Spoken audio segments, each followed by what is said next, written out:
Bienvenidos a una edición más de Diálogos con Libertad. Soy Richard Shaw. Y Mario Recinos, a la orden.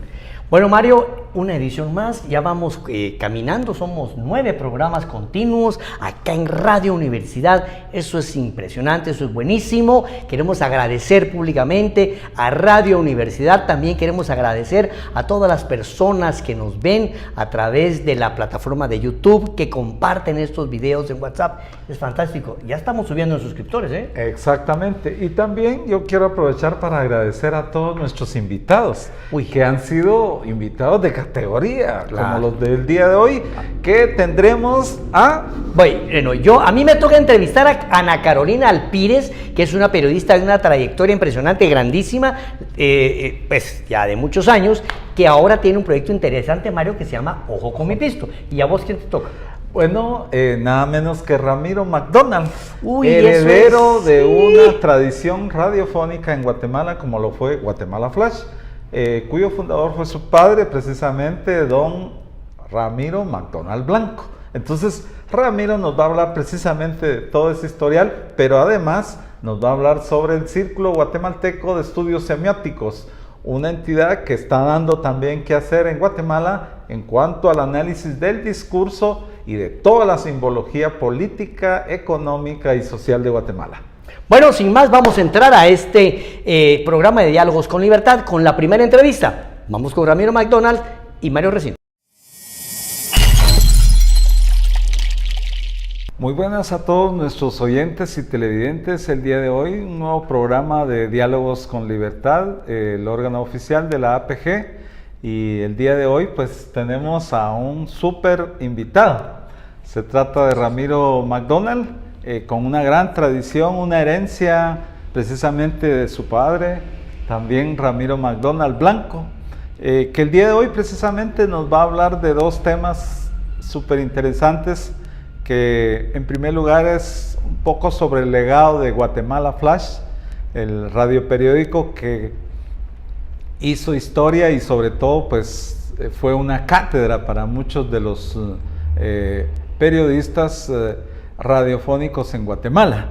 Pero antes de proceder a nuestra entrevista con Ramiro McDonald, queremos hacer la entrega oficial de la revista precisamente conmemorativa a los 74 años de fundación de la APG, y siendo tu padre uno de los que fue propiciadores precisamente de la APG, pues nos enorgullece de sobremanera hacerte entrega de esta revista e invitarte precisamente a los próximos números a que nos colabores con unos temas precisamente de los que vamos a hablar el día de hoy, ¿verdad? Claro que sí, Mario.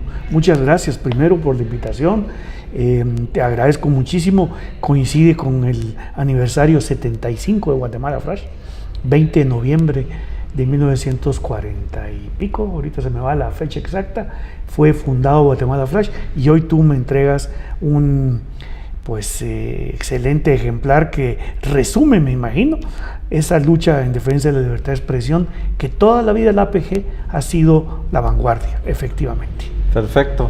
Pues precisamente con ese espíritu, Ramiro, el día de hoy nosotros quisiéramos rememorar precisamente ese esfuerzo que tu padre, y que nuevamente lo continuaste tú, del radioperiódico Guatemala Flash, fundamentalmente porque recientemente supimos que fue el aniversario de tu padre, ¿verdad? Y nosotros dijimos, bueno, vamos a invitar a Ramiro para que precisamente nos hable un poco de la historia de Guatemala Flash. ¿Cómo fue que tu padre empezó toda esa gran aventura radiofónica? Muchas gracias, Mario, por la pregunta, porque me permite decir dos cosas. Primero, originalmente el concepto del nombre de Guatemala Flash fue de un señor periodista que se llamaba Carlos de León Paz. Él creó el concepto, aunque posteriormente otras personas lo desarrollaron, pero el concepto del nombre Guatemala Flash surge un 20 de noviembre, en que era necesario porque se acababa de abrir la parte radioeléctrica después de la Revolución del 44. En el 46, que es el origen, el 20 de noviembre del 46, el tercer noticiero formalmente que se funda es Guatemala Flash. El primero, como todos sabemos, es Diario del Aire, de Miguel Ángel Asturias. El segundo es un noticiero que se llama de Aragón Castelán, no recuerdo el nombre ahorita, pero de un gran periodista, Aragón Castelán. Y el tercero, Guatemala Flash. Después hay un noticiero muy interesante que se llamaba Noticiero Continental, de un personaje extraordinario, muy conocido en Guatemala, que era el chino Luna Molina, que hacía noticias cómicas, muy agradables, y que estaba casado con una personalidad del teatro en Guatemala.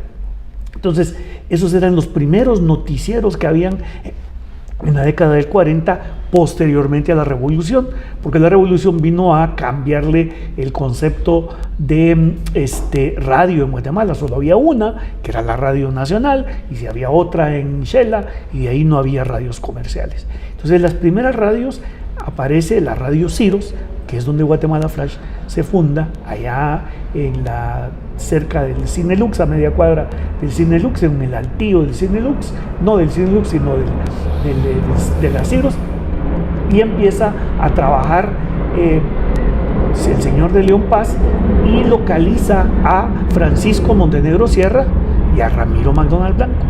Y entonces los mira que son inquietos, que están trabajando y estudiando comercio, y los llama y les dice: intégrense al radio periódico.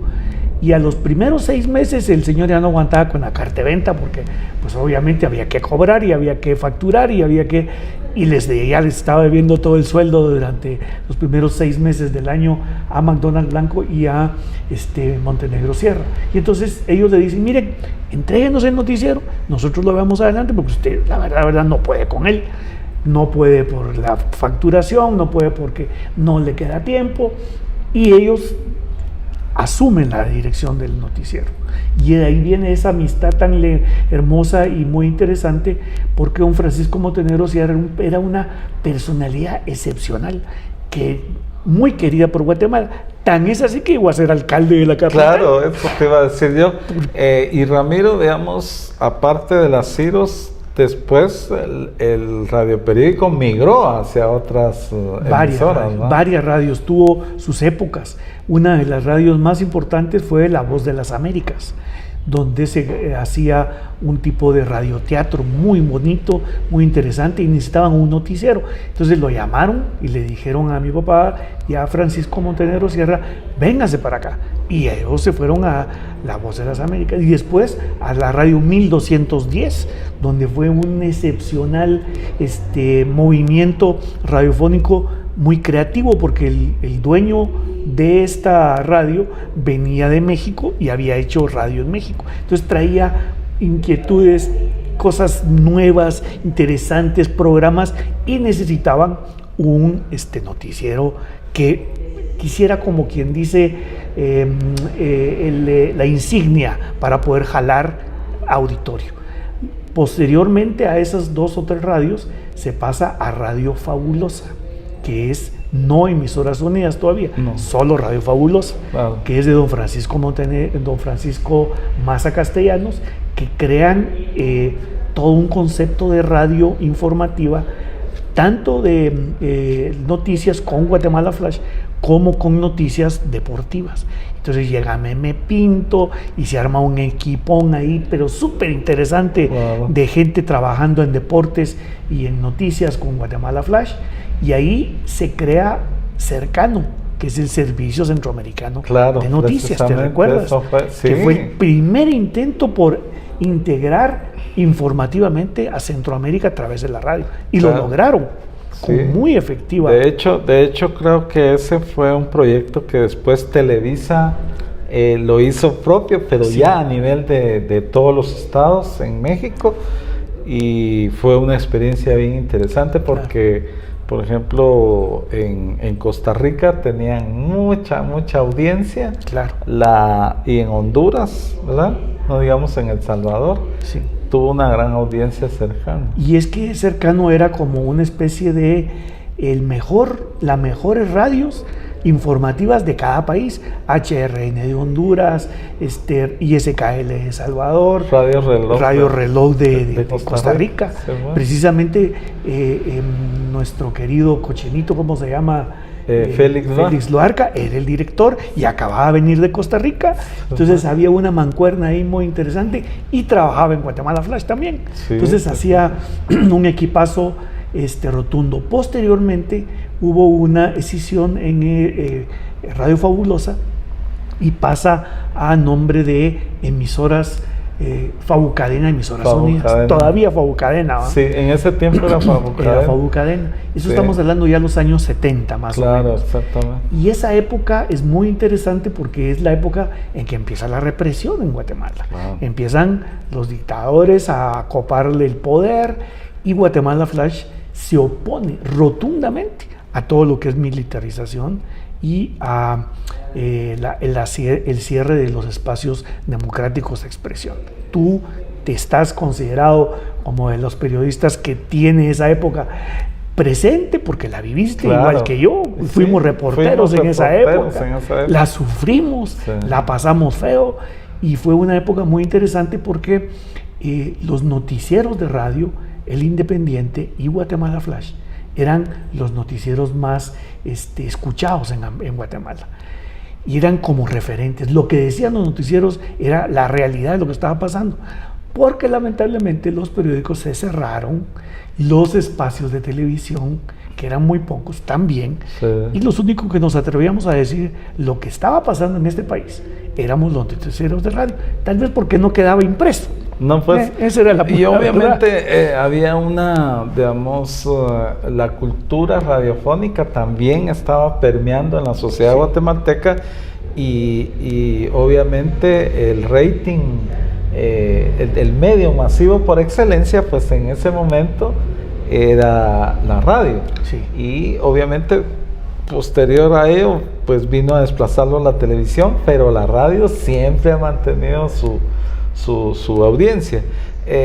Un poco para nuestros oyentes y nuestros televidentes, rememorar esas voces tan excepcionales que Guatemala Flash tuvo, ¿no? Quisiera empezar por varios de los grandes locutores que Guatemala Flash tuvo. Carlos Bogmíaos, qué voz más bien atinada, qué pronunciación, qué énfasis de las noticias, ¿verdad? Claro, sí. Con esa gran calidad, con una voz delgada, porque él no era de esas voz ronca. No. Posteriormente, Choco Méndez Cepeda, maravilloso. De los 50 años que Guatemala Flash estuvo dentro de la familia, él tuvo 25. Los últimos 25 años, Adolfo Méndez Cepeda, a quien me quito el sombrero, esa voz característica de los mejores locutores de Centroamérica. Claro. Una voz impostada con una naturalidad y con una capacidad para proyectar en primera lectura lo que estaba leyendo. Claro, eso era excepcional. Era un actor que interpretaba de una manera excepcional esa forma. Pero también habían otros locutores que, por ejemplo, eran los de la parte comercial, y también quienes daban la hora, porque en ese momento también era muy importante, especial, ¿verdad? Sí, sí. Dice, mucha gente decía, yo oigo Guatemala Flash porque me permite estar al tanto de la hora para poder salir corriendo para ir a mi trabajo o almorzar o cenar en un momento dado. Pero esos grandes locutores, que algunos todavía viven, otros han fallecido, porque ya es gente de arriba de 80 años los que ya fallecieron, 80, 90 incluso. El señor Isepi, por ejemplo, que era un locutor con una voz de esas de barítono, porque él cantaba en las iglesias. Y entonces en el día hacía locución de los anuncios de Guatemala Flash. Luis Emilio Ramírez Angleu, que incluso fue director de la radio, subdirector de la radio TGW, y por el estilo. Estamos hablando de personalidades que llegaron a Flash y le dieron a Flash vida y que lo hicieron ver de verdad para transmitir noticias, comerciales, anécdotas, y de anécdotas te puedo contar 40,000, pero eso es para tal vez algún otro día que podríamos hacerlo. No, yo recuerdo siempre la memoria radiofónica de la generación del 60 y del 70 y del 80, pues eran el famoso anuncio de las plumas Schaefer, ¿verdad? Sí. que remataba con Pax, ¿verdad? P-A-X, Sí, en la novena calle. En la novena calle, ¿verdad? Sí. Sí. Pues Ramiro, de sobremanera es tan especial el hecho de que estemos rememorando el periodismo radiofónico. ¿Cómo ves tú ahora el periodismo radiofónico comparado con esa época, Ramiro? Alicaído, Sí, ¿verdad? totalmente. Imagínate, una de las cosas esenciales de los noticieros de radio que tenía la característica, el sello, el que marcaba, era el editorial. Y desapareció de la escena. El editorial del Independiente era un editorial que ya sabíamos todos que iba a ser un contundente majatazo. Y lo esperaba Y la todo gente. el mundo lo esperaba. A mí un militar de alta, muchos años después, me comentó que en las zonas militares del país esperaban con miedo qué iba a decir Guatemala Flash. ¿Cuál era el editorial de Guatemala Flash? Que normalmente se hacía a la mitad del noticiero, Claro. a las 12:30, cuando ya estaban bien engarzadas todas las audiencias, ya todo el mundo estaba esperando, ya viene el editorial, y todavía mi papá estaba redactándolo en el último momento. Sí. Pero cuando venía el editorial, era una especie de silencio, porque sabíamos que era un posicionamiento de carácter cívico, democrático y en pro de los derechos humanos de este país. No, Y eso desapareció de la escena. desapareció. No hay noticieros con editorial. Entonces es noticieros sin personalidad, o noticieros sin, ¿cómo se dice la palabra, Mario? Sin voz, sin identidad. Porque lo que hacen básicamente es las noticias, pero la posición editorial, que es la que define la parte del aspecto ideológico del noticiero, se desapareció. Claro. Lamentablemente. Sí. Ese es uno de los problemas que yo siempre he pensado que perdimos con la radio. La radio perdió esa gran capacidad de posicionar su opinión, que era importante. Yo me recuerdo, los editoriales del Independiente eran groseros. Claro. Cada cosa que decía, y también los locutores del Independiente, extraordinarios, ¿verdad? Curiosamente todos han fallecido ya, pero bueno, es parte de una historia que estamos rememorando. Claro. Y otro aspecto es que, por ejemplo, los formatos, ¿verdad? de la radio en Guatemala, los noticieros en sí cada vez se han sido reducidos de las radios, y esta se ha convertido más en, como decía la CIESPAL en los años 78, 79, que eran máquinas de moler música, decían, ¿no? Las radios en eso se han convertido. Sí. Las radios se han convertido en rocolas, porque esos son rocolas. Y el problema con las radios es que lo único que están haciendo es transmitir cuestiones que en un momento dado son puras cuestiones hegemónicas, Claro. de posicionamientos de grandes cuestiones hegemónicas. Pero los noticieros de la época de Guatemala Flash, como el Independiente y algunos otros más, el Debate también, ¿cómo se llamaba nuestro buen amigo Walter Juárez, que todavía vive? Sí, el Debate. El Debate fueron de los noticieros que hicieron historia porque defendían el derecho de la libre expresión, que es lo que APG ha hecho durante tantos años. Y eran todos unas personas que tenían una mística de trabajo en favor de los pueblos, y no en favor de las posiciones elitistas de este país. Entonces, Claro. Yo sí creo que ha habido un desmedro, ha caído, los noticieros han bajado mucho en calidad. Tienen otro sentido también. Es una nueva dinámica, es un nuevo concepto que es parte de una posmodernidad, podemos decirla, que estamos viviendo, pero que todavía nosotros que la vivimos en esa época de buenos periodistas y de grandes periodistas, la estamos sintiendo. Claro. Y la extrañamos mucho, de verdad. Claro, perfecto. Bueno, Ramiro, yo quiero también aprovechar la oportunidad para preguntarte, en tu calidad de presidente del Círculo Guatemalteco de Estudios Semióticos, ¿cómo nace el círculo? ¿Qué ha hecho y cuál es su proyección en este momento?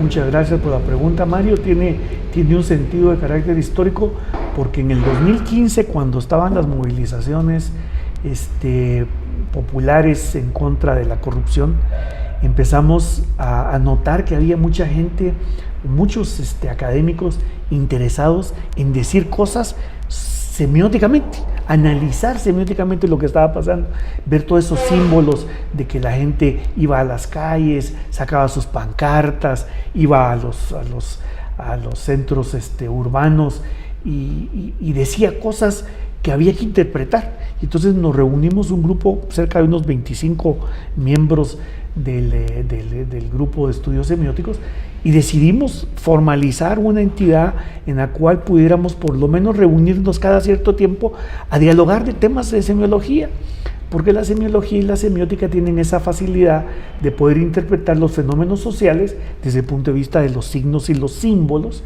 que traen consigo las manifestaciones o las acciones de carácter social.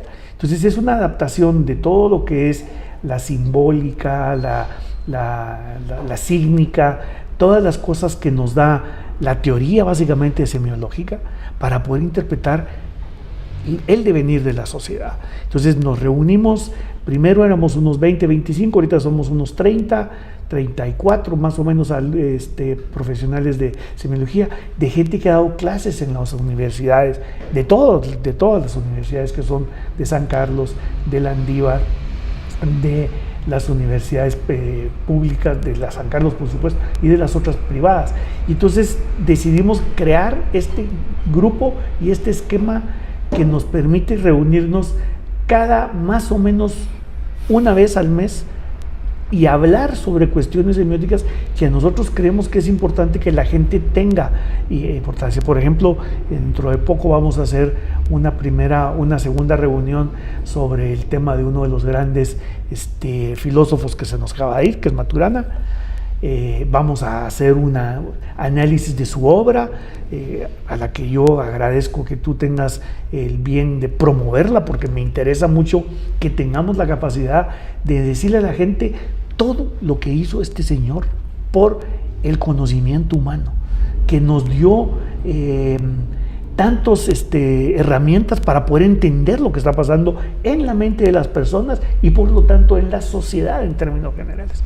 Y hemos hecho otros tipos de actividades que lo que buscan básicamente es eso, desentrañar el destino de la humanidad desde todas sus producciones simbólicas. Y eso es una cuestión académica que nos va a permitir aportar algo en alguna medida. Claro.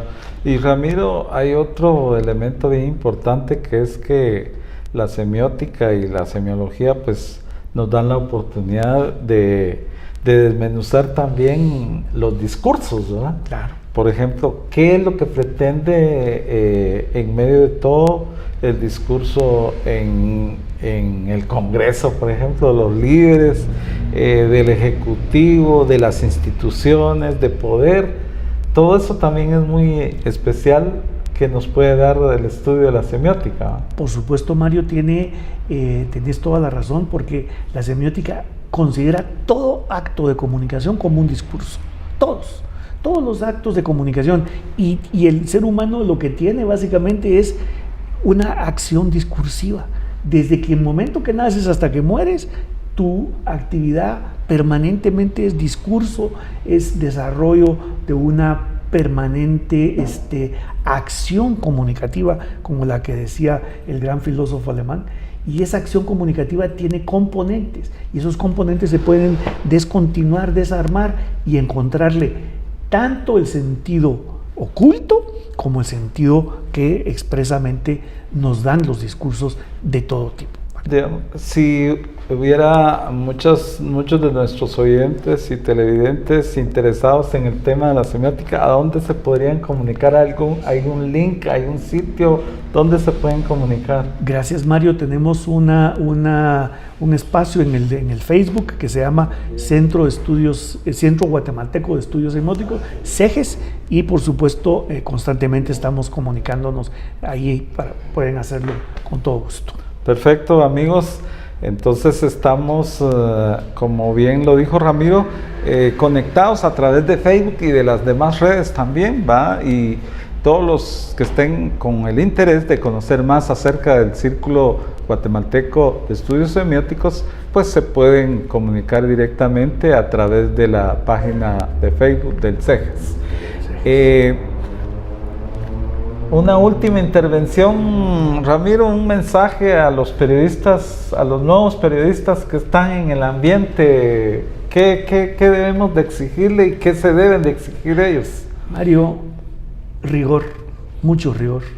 Hay que ser muy rigurosos con las notas, con los datos, confrontar, ampliar opiniones, no quedarse satisfecho con la primera versión, nunca quedarse con la pregunta, el por qué de las cosas. Y cuando descubrimos esa palabra por qué, vamos a empezar a encontrar la posibilidad de descubrir qué hay detrás de todos los discursos que hablan los funcionarios, y las cosas que pasan en la vida diaria, porque también eso es discurso, ¿verdad? Claro, perfecto.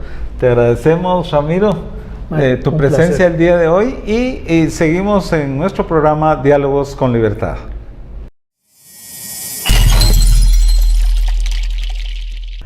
Gracias, amigos, por mantener la sintonía de este programa Diálogos con Libertad. Soy Richard Shaw, su anfitrión, y hoy tenemos una invitada muy especial. Se trata de Ana Carolina Alpírez, una mujer con una trayectoria periodística impresionante. Cuando uno escucha las experiencias de vida, los medios donde ha trabajado, pues uno puede decir, bueno, esta mujer nos puede contar cómo ha evolucionado el periodismo recientemente. Bueno, Ana Carolina, gracias por estar con nosotros aquí en Diálogos con Libertad, este medio de comunicación que patrocina, que promueve la Asociación de Periodistas de Guatemala.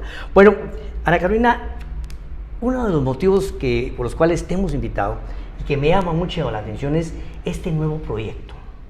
Tú empezaste el periodismo, ¿dónde? Vamos a remontarnos algunos años. Yo comencé a trabajar en periodismo en el año 86. Mi primera oportunidad la tuve en la revista Crónica, y estamos hablando de la crónica de la primera época, la crónica que dirigía Paco Pérez de Antón, Richard Eichenhead, Rodolfo Gutiérrez Machado, Juan Caso Fanjul. Y bueno, eran empresarios que salieron en el año 86 a fundar una revista diferente. ¿Qué fue o qué agradezco yo de mi experiencia en Crónica? Fue que nos enseñaron a contrastar la información, a presentar distintos puntos de vista, a cuestionar la información oficial, a cuestionar el discurso. Y creo que eso es algo que debe ser inherente al periodismo aquí en Guatemala. Bueno, también hubo una época en el periódico, ¿sí? Sí. ¿Cuántos años ahí? Bueno, en el periódico estuve 16 años, trabajé con el equipo cuando fundamos el periódico en el año 96. Acababa de regresar de México, donde tuve la oportunidad de estudiar la maestría en comunicación y trabajar también en la agencia EFE, cubriendo el proceso de paz. En el año 96, Juan Luis Font me habló, estábamos en México, él estaba terminando también su maestría, para regresar acá y sumarme al equipo que fundó el periódico. Estuve ahí trabajando durante 16 años, hasta, como suelo decir, se acabó el amor. Entonces hicimos ya otras cosas. Se acaba el amor y resulta que doña Ana Carolina Alpírez, en un espíritu de búsqueda por el periodismo, este periodismo que contrasta, este periodismo que cuestiona, este periodismo que está buscando el rigor periodístico, funda una nueva plataforma. Esta plataforma se llama Ojo con mi Pisto. Ahora, cuéntanos, ¿esto es un proyecto periodístico? ¿Es una empresa? ¿Cómo funciona Ojo con mi Pisto? ¿Qué es? Bueno, a ver, te comenté que se acabó el amor, entonces otro grupo de periodistas fundamos una empresa que se llama Laboratorio de Medios. Ahora, lo que sí queríamos o teníamos claro todos los que estábamos ahí era seguir en periodismo. O O sea, para los fundadores, para nosotros el periodismo es una profesión. No es algo que hicimos porque no pude hacer otra cosa. No, o sea, creemos en el periodismo como tal. Fue difícil salir y empezar a buscar otras oportunidades en medios, porque los medios son pocos acá en el país. Realmente un medio en el que tú puedas emplearte para trabajar es muy poco. Entonces decidimos fundar este proyecto que se llama Ojo con mi pisto. Pisto, acá, el dinero. Entonces la idea era un proyecto de fiscalización. Lo que nosotros queríamos era explicarle a la gente cómo se utilizan los fondos públicos desde los gobiernos locales. A ver, ¿qué nos pasó, por ejemplo, cuando estábamos en el periódico? Pasaba algo en Quiché, tomábamos a uno de los reporteros y, bueno, te vas a Quiché con el fotógrafo, con la móvil, te vas para allá, cubrís la información. O sea, en el mejor de los casos, este reportero iba a estar 3 días en el lugar. Y regresaba, se sentaba y escribía su reportaje. Pero ¿qué pasaba? Recibías tu llamada de las personas de la localidad que te decían, mire, buen trabajo, pero se quedaron cortos. ¿A qué se refieren? Que ustedes no llevan la historia completa. O sea, usted me está presentando la visión de una persona que vive en la capital sobre lo que está pasando en Quiché, pero no me está contando la historia o el análisis o la perspectiva de una persona que vive en Quiché y cómo le está afectando esta situación. Entonces ahí comprendimos la necesidad de tener reporteros departamentales que te cubran desde su lugar qué es lo que está pasando. Entonces decidimos comenzar a hacer Ojo con mi pisto con tres yo suelo utilizar la imagen de que somos un taburete de 3 patas. Una pata que es la capacitación para los reporteros departamentales. No todas las personas tienen la oportunidad de estudiar periodismo en la universidad, por ejemplo. Ese es un limitante. Entonces, dotemos a las personas de capacidades y herramientas para que aprendan y que hagan un buen trabajo periodístico. Lo segundo que hacemos mucho es fiscalizar el uso de los fondos públicos, fondos municipales. Y lo tercero, que es muy importante, es promover la participación ciudadana. A mí cuando me preguntan por qué promover la participación ciudadana, para nosotros es simple. Es porque estos vecinos informados van a tomar mejores decisiones y también van a ser mejores fuentes de información. Entonces lo que hacemos también desde el laboratorio y Ojo con mi pisto es capacitar, impartirles talleres a estos vecinos para que ellos entiendan la función de fiscalizar y también ellos se conviertan en unas fuentes más sólidas de información. Eso es muy importante, pero aquí vemos una cosa. ¿Cuál ha sido su experiencia en el momento de capacitar a la gente, sobre todo a la gente de la provincia? Pues hay que enseñarles a detectar la información, enseñarles a investigar correctamente, a poder preguntar correctamente y a darles las herramientas para que un vecino, cuando vea algo anómalo, ya sea en la gobernación, en la alcaldía o incluso en su COCODE, pueda evaluar el impacto que tiene. ¿Cuáles han sido las experiencias? Aquí tenemos 2 espacios. En el caso de las personas que trabajan en periodismo o quieren ser periodistas, algo que es muy importante es aprender a formar ese criterio periodístico. Y ahí me refiero, ¿qué es en realidad noticia? Porque ¿qué pasa mucho? Te ha de pasar a ti, nos ha de pasar mucho a los reporteros, a los periodistas cuando estamos en la calle. Alguien se te acerca y te dice, mira, te quiero contar algo para que lo publiques. Y tú empiezas a escuchar y sí, o sea, puede ser de interés para esta persona, pero no tiene un interés social. Entonces comienzas a explicarles que para que sea una noticia debe tener ese interés social. Eso es por un lado. Y cuando estamos hablando con los vecinos, también debes explicarles qué es una denuncia, qué es lo que se puede denunciar. No basta con que agarren el teléfono y que me digan, mire, dicen que tal y tal cosa. Sin irnos muy lejos, hoy recibí una denuncia de una persona que me asegura que el alcalde de una comunidad otorga cheques fuertes a los vecinos. Perfecto, le digo, ¿y usted ve el cheque? No, es que dicen que, no, a mí no me sirve que me digan dicen que. Tenemos que ver cómo podemos documentar esa información para que sea noticia. Entonces entras en esos 2 espacios a capacitar, son públicos diferentes y también la manera de trabajar con cada uno es diferente. Eso es bien importante porque ahí nosotros enfrentamos la necesidad del ciudadano que quiere denunciar también con su necesidad de capacitarse porque se manejan en este mundo digital en una época de la fake news, de la posverdad, donde todo esto funciona. Vamos a ver un tema acá. Usted tiene un manual de funcionamiento, ¿no? Ok, ustedes se refieren a las etapas estándar de datos y de contratación abierta. ¿Qué es eso? A ver. Aquí tengo yo en mi pequeño chivo periodístico que me hizo el productor. Sí, nosotros desarrollamos una guía que se llama para fiscalizar desde el periodismo. Y lo que hacemos es explicarle también a otros colegas periodistas y a ciudadanos cómo puedo fiscalizar yo, por ejemplo, una obra pública. Hay fases, son 5 fases, hay un estándar internacional que aquí en Guatemala todavía no se implementa del todo. Por ejemplo, nuestra primera fuente de información es Guatecompras. Entonces, para que tú entres a Guatecompras, ¿dónde está el sitio? ¿Cómo Tienes que saber navegar ahí. Tienes que aprender a navegar. Y aquí son 2 cosas importantes. Una es aprender a navegar Guatecompras, pero lo otro es, debes de conocer la ley de contrataciones del Estado. Ley de compra y tener sentido común. El sentido común es el más común de los sentidos. Y ojo, cada vez que esa vocecita a ti te está hablando, oíla. Que eso es lo que hace una gran diferencia con los periodistas. Esa voz interna que te está diciendo, aquí hay algo que no funciona, ojo, ahí podemos tener una información. Entonces, con este manual lo que tú vas viendo es cómo se hace ese proceso. ¿Quién pide la obra? ¿Bajo qué argumentos? ¿Cuánto va a costar la obra? ¿Qué es lo que pide la municipalidad? Cuando tú te metes a ver esas letras pequeñas, encuentras gastos, cosas que son innecesarias. Como por ejemplo, voy a comprar fertilizante y necesito que el fertilizante venga en sacos de este material que tengan el logo de la municipalidad y el nombre y el periodo del alcalde. ¿Eso para qué es? ¿Qué es lo que te está pasando? Hay mucho clientelismo. Entonces, ese tipo de información tú aprendes a identificarla. Otra cosa que puede pasar mucho es quiénes integran las juntas de licitación. Y es una información a la que... Solo bellezas. Mira, te voy a poner este caso. Todos nos acordamos del caso de X-Pizza.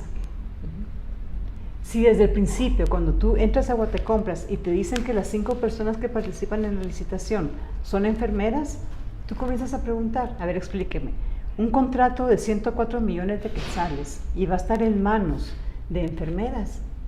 No. ¿Qué experto necesitas tú para que otorguen un contrato que tenga que ver con hemodiálisis? Ese tipo de preguntas. Entonces, esa es la idea de esta guía, como fijarte en esos pequeños detalles donde hay algo que puedas indagar. Ok, hay una cosa interesante. Yo recibí un curso, yo así me enteré, les cuento, de la existencia de Ojo con mi Pisto. Hace un par de años, creo yo, dio un curso la Contraloría General de Cuentas sobre cómo navegar, una certificación de esto, y habían 2 muchachos de Ojo con mi Pisto. Y uno de los expositores hablaba del sentido común. Y es que no es nada más de fiscalizar, amigos que nos ven a través de las plataformas o que nos escuchan a través de Radio Universidad, no es nada más de fiscalizar, también es de tener sentido común, porque el expositor decía, bueno, ¿por qué un pan en la calle vale 2 quetzales, pero comprado en las AAS vale 3? Entonces, el expositor nos decía, porque para poder vender el pan en las AAS o vender el pan en un hospital, hay que tener una empresa, hay que pagar IVA, Sí. hay que esperar el retorno del pago del pan, porque el pago del pan en la tienda te devuelven, tú compras el pan, das los 2 quetzales, te dan el pan, pero cuando le vendes pan al Estado pueden pasar 3, 6 meses o 9 meses para que te paguen, y eso tiene un costo financiero. Así Y eso es importante conocerlo, ¿no? Sí, eso es importante cuando tú lo estás viendo, pero el énfasis que nosotros hacemos es cuando ese pan que a ti te cuesta 2 y la persona lo está ofreciendo a 5. Ahí ya está comienzas a preguntar exactamente esos 3 quetzales de incremento a qué responden. ¿Realmente son gastos administrativos, son gastos financieros o hay una comisión que se pagó? A ver, Richard, uno de los problemas que tenemos acá como país es que realmente no sabemos cuánto cuesta una obra. ¿A qué me refiero? Y ahí está la complicidad de los profesionales de la iniciativa privada en cuanto a la asociación de la Cámara de Ingenieros, arquitectos y todo, ¿no? Richard, un puente que te lo cotizan que te va a costar 2 millones de quetzales. Realmente ese puente cuesta 2 millones de quetzales. ¿Cuántos de esos 2 millones corresponde a esta comisión? ¿Cuántos de esos 2 millones corresponden al pago real de los materiales en esa calidad? Ese tipo de fiscalización, ese tipo de cosas son las que hacen falta. Y tú mencionaste la Contraloría de Cuentas y nosotros somos críticos hacia la Contraloría de Cuentas. Porque la Contraloría es, como buenos auditores, lo que hacen es ver, hay una factura, la factura dice 10 y aquí está. y el cheque dice 10, pero no ven la calidad de gasto. Y eso es un tema que es muy importante. ¿En qué realmente se está gastando el dinero? Es lo que se necesita. Y la calidad de los productos que se compran. Les voy a poner un ejemplo que pasó recientemente. Alguien denuncia acá en un segmento que yo manejo en otro medio de comunicación, se llama Denuncia Ciudadana, y el hombre denuncia la calidad de los materiales de construcción. ¿Sí? O sea, la gente dice, venden block, compraron block, pero no ven la calidad del producto, entonces no hay control de calidad. Entonces tú puedes comprar un producto a precio de primera clase, pero con calidad de segunda. Richard, tú vas a visitar, por ejemplo, escuelas en los departamentos, en el interior del país, y llegas con expertos que conocen y te empiezan a ver cómo está colocada toda la parte de transmisión eléctrica. Es un atentado. O sea, ¿quiénes son las personas que lo hacen? Por ejemplo, tú me hablas de Ojo con mi Pisto. Tenemos la historia de 2 muchachos que se volvieron millonarios en año y medio de trabajo. ¿Sí? ¿Y qué es lo que hacen los 2 muchachos? Cada quien, o sea, no trabajan en conjunto. Cada uno encontró un sistema de cómo encontrar información en Guatecompras y ofrecerle los servicios que ellos necesitan. Cuando tú llegas a leer, por ejemplo, la patente de comercio de una de estas gentes, te habla que pueden hacer construcciones, te hacen de todo, de ingeniería. Pero cuando empiezas a investigar, no son ingenieros. Entonces, ¿qué hago yo? ¿Subcontrato de servicio? Perfecto. Pero si yo no soy ingeniera, yo no tengo la capacidad para saber si el trabajo que están haciendo estas personas que subcontraté, Tercerizando ese es uno de los problemas que hay. Y eso se mete también en mi piso. También tratamos de seguir. Bueno, vamos a ver esta pregunta que me manda aquí el productor. Dice, ¿cómo ha sido la recepción en la provincia donde están? Pues el 99% de las municipalidades, de la invitación que se les han hecho en Ojo por mi Pisto, tanto como para reporteros, ciudadanos, que ellos se apresten a investigar sus autoridades. ¿Cómo ha sido la recepción en la provincia? Porque una cosa es tener la intención de capacitar y otra cosa es que la población responda. Se apropie de ello. A ver, tienes 2 respuestas. Uno, de las autoridades locales, por ejemplo, que cuando les dices que eres de Ojo con mi Pisto ya te miran así con recelo porque qué es lo que estás investigando. Pero lo otro también los ciudadanos, yo me topo con 2 tipos de ciudadanos. El que quiere que tú hagas el trabajo sin que ellos aporten y que creen que con solamente agarrar el teléfono y decirte, mire, esto está pasando, hágalo usted nota, es suficiente.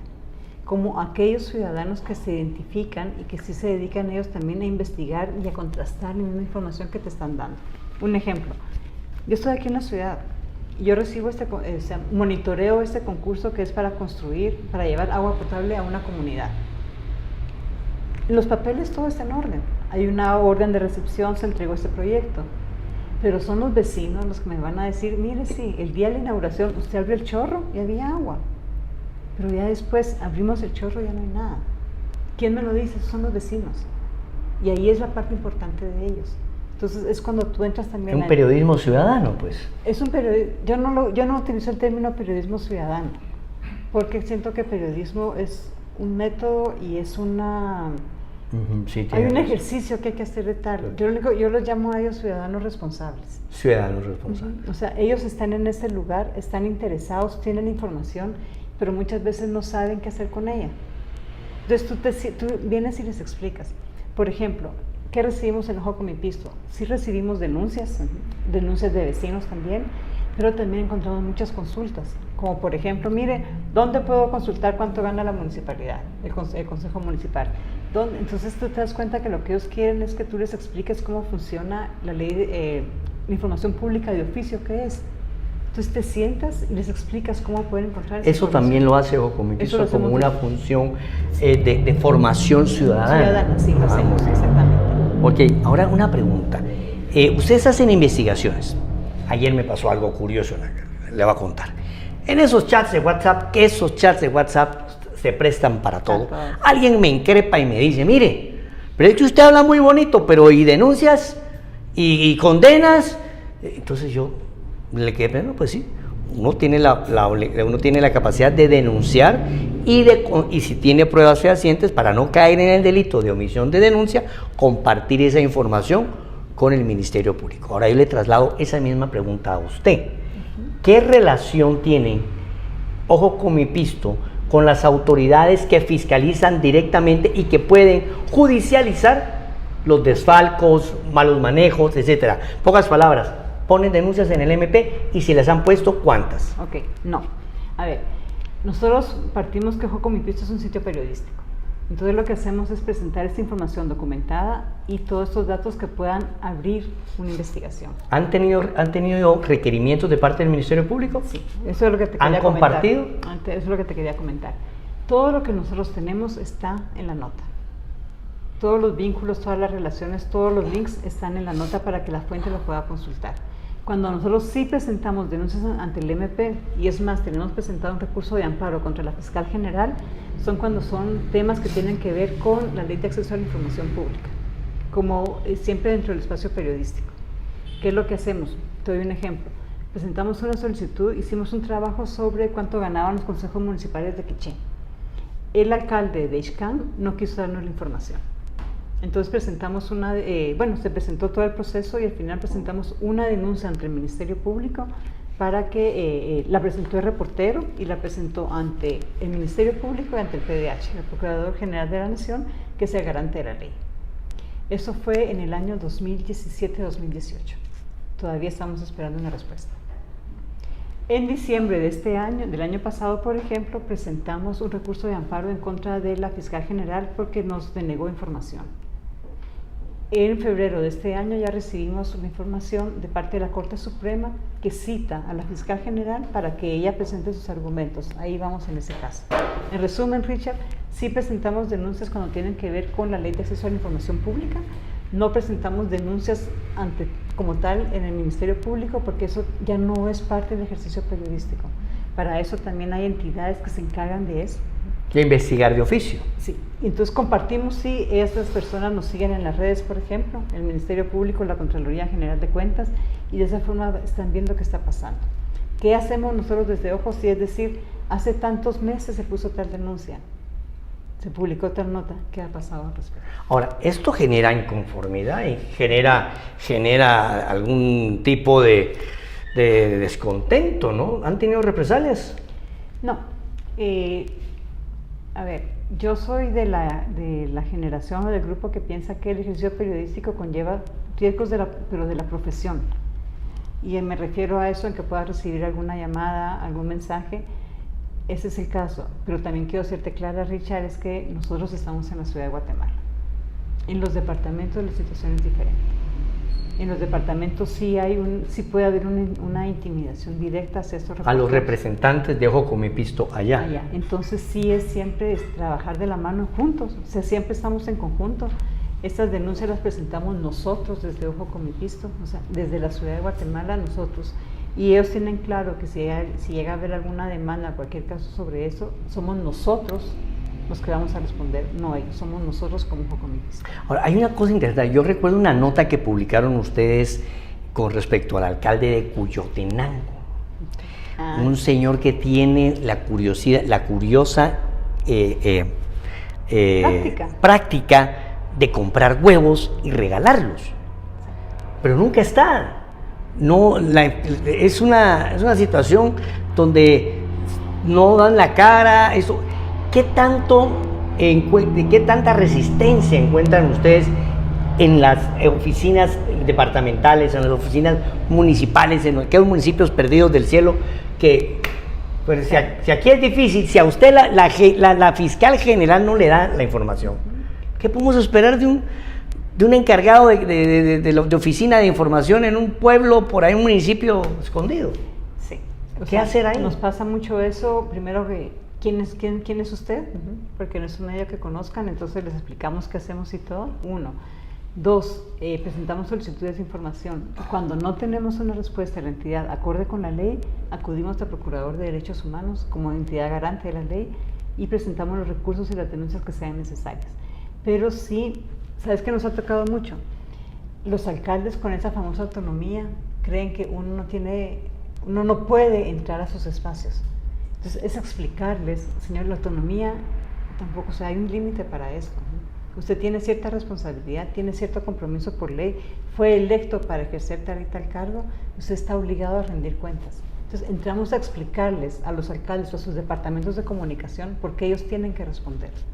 Si en algún momento no hay una respuesta, sí presentamos, como te digo, esta denuncia ante el Ministerio Público porque tiene que ver con la Ley de Acceso a la Información Pública. Algo que es importante es que para nosotros la ley de información pública es una herramienta de trabajo. Entonces hay que estarle diciendo también a los ciudadanos, ojo, no es solo para los periodistas, es para ustedes ciudadanos, una herramienta para que ustedes puedan pedir cuentas. Aprendámoslo a usar. Eso también lo hacemos desde Ojo.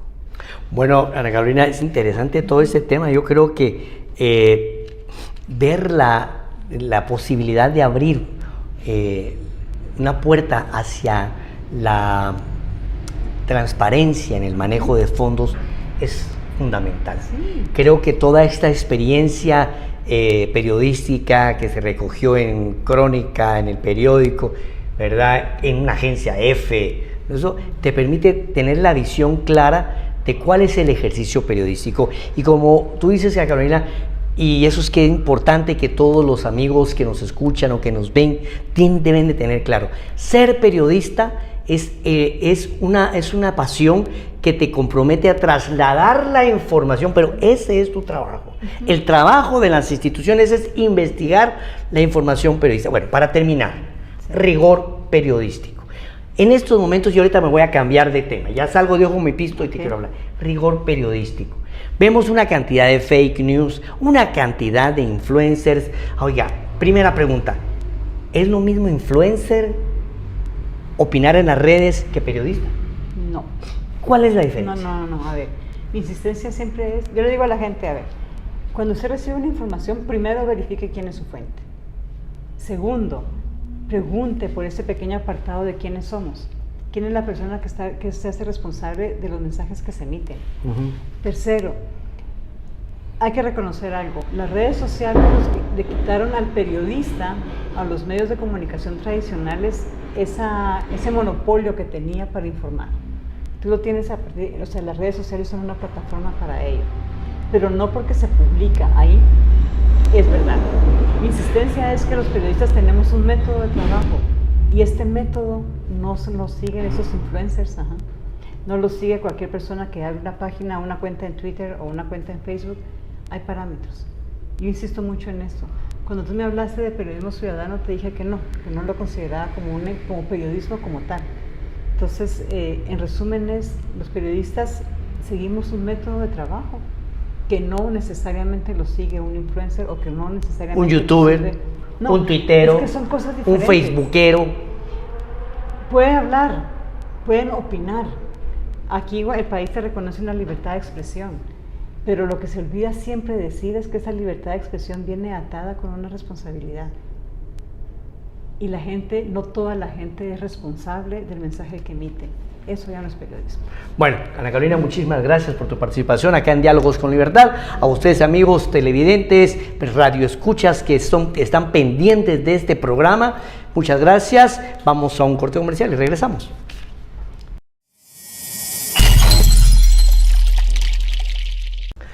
Mario, interesantes las entrevistas, ¿no? ¿Cuál es la esencia? ¿Cuál fue el mensaje que lograste captar de la entrevista de Ramiro? Bueno, en primer lugar, Ramiro, con toda la experiencia que fue prácticamente asimilando de su padre, uno de los fundadores del tercer noticiero, porque obviamente el primer noticiero es Radio del Aire, que ¿El Independiente? Después el Independiente y después Guatemala Flash, precisamente en la época de los años 40. Ahí estaba los estudios que daban, donde estaba el Cine París, en la Sexta Avenida, entre 9ª y 10ª calle. Exactamente. Eso era impresionante. Pero, digamos, prácticamente la radio que cobijó a Guatemala Flash, tal y como lo dijo Ramiro, fue la Radio Ciros, que en ese momento fue la que quería un espacio. Después se traslada a Radio Centroamericana y por último llega a La Fabulosa, que precisamente era de la familia Maza Castellanos y es la que precisamente le da el empujón a Guatemala Flash, convirtiéndose en uno de los mejores noticieros. Pero en esencia lo que Ramiro dice, con nostalgia, obviamente, de que el radioperiodismo pues marcó su espacio, pero que hoy deja mucho que desear el radioperiodismo, porque en primer lugar se terminó el periodismo de opinión. Los radioperiódicos y los noticieros, revistas informativas, todo en la radio, ya no tienen el editorial. Entonces él dice que eso se ha perdido, cuando en su momento, por ejemplo, tanto lo que mencionaste, el editorial del Independiente, ¿verdad?, el editorial del Debate, el de cartones radiofónicos y de Guatemala Flash, era esperado a mediodía. Todo el mundo decía, ya vienen los editoriales, y ellos pues reflejaban en sí el espíritu de combate de los periodistas, pero sobre todo de la verdad y de la exigencia ciudadana hacia los gobernantes.